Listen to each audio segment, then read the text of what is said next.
Another coincidence is the dish here. Basically, I just sliced off the entire back as best I could, and this is just about exactly the proper size for this sensor array. It's slightly bigger. The sensor dishes on these are pretty much go to the inner wall here, and I just can't be bothered to cut something like that and then to re-wall it again perfectly, so I'm just leaving it as is and calling it close enough.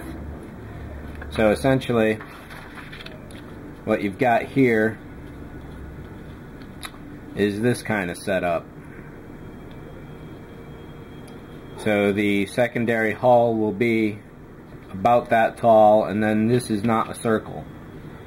So somewhere along the lines I'm going to have to go into more of an ovoid. Make sure I'm in shot here. Alright. The battery's getting low, so hopefully this won't cut out. And then over here at the butt end of it, again, this is just about a perfect circle, and as it happens, the secondary hull from the AMT is just about the proper width if you cut it off behind the nacelles.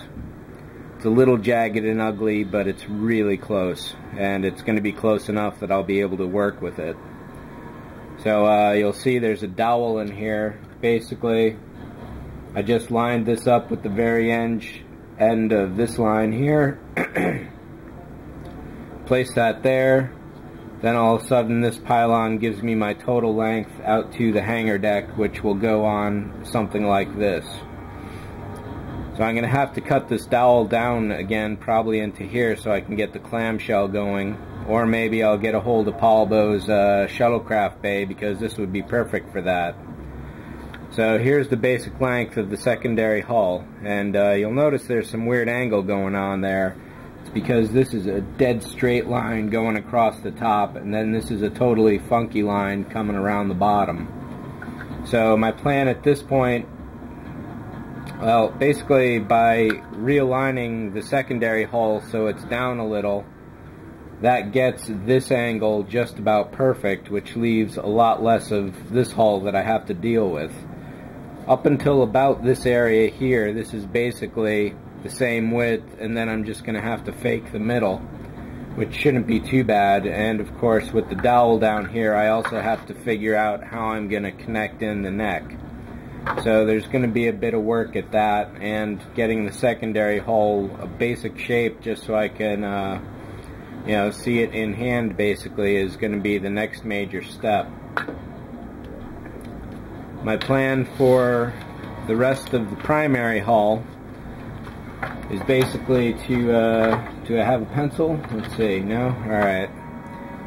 So basically what I'll do is I'll draw a center line down here, then I'll trace this shape onto a bit of styrene and probably make about 16 of these. I'll then replicate them going around here, and then hopefully I'll be able to layer a piece of styrene over that to give me this dome. I don't know exactly how that's going to work, but hopefully it will. This bottom bulge is just a bit more shallow than the top one. I don't know if I'm going to bother making this one distinct from that one, or just go ahead and do them both mirror images to keep things simple. I'm not too worried about the accuracy, since these are the only drawings that exist of this ship that are technically canon, basically. So, but that's pretty much it for the moment.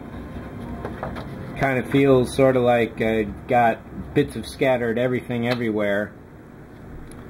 So I barely have any kind of ship at all, but I think once the engines come together and the secondary hull goes together and I figure out how to connect this neck into here, that will definitely be show a marked improvement overall in the construction.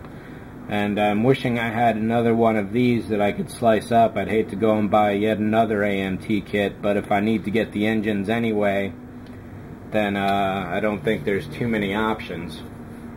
So maybe I'll have a spare few saucers left over by the end of it if anyone wants any extras. We'll see about that when I get to it, though. But other than that, that's pretty much it for this introduction. and hopefully this will move along. I've got to get back to the other AMT kits before I move on this further, just because I want to get them off the bench completely so I don't have to worry about them anymore. But basically, just in the space of 2 days, I've taken this as far as I can with what I've got, and the results are certainly encouraging, to say the least. So I think this is going to be a really good one. And just the dish size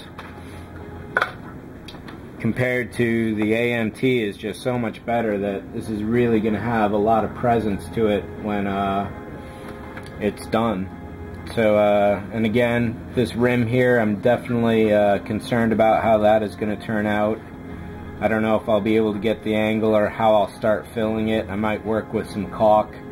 I got a few tubes of that laying around extra, so that's mainly it. The other thing is that even though in these drawings there's no angle on this neck, there isn't one for the heavy cruiser either, so I'm thinking I'm going to kind of scallop off the edges so it's more of the basically heavy cruiser style, where it bulges in the middle and thins down to a nice point at the ends.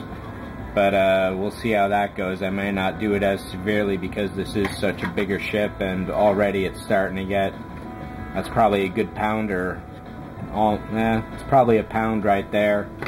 So this is definitely going to be a heavy one, so it's going to have to be solid. But other than that, thanks a lot, and I'll catch up with you later.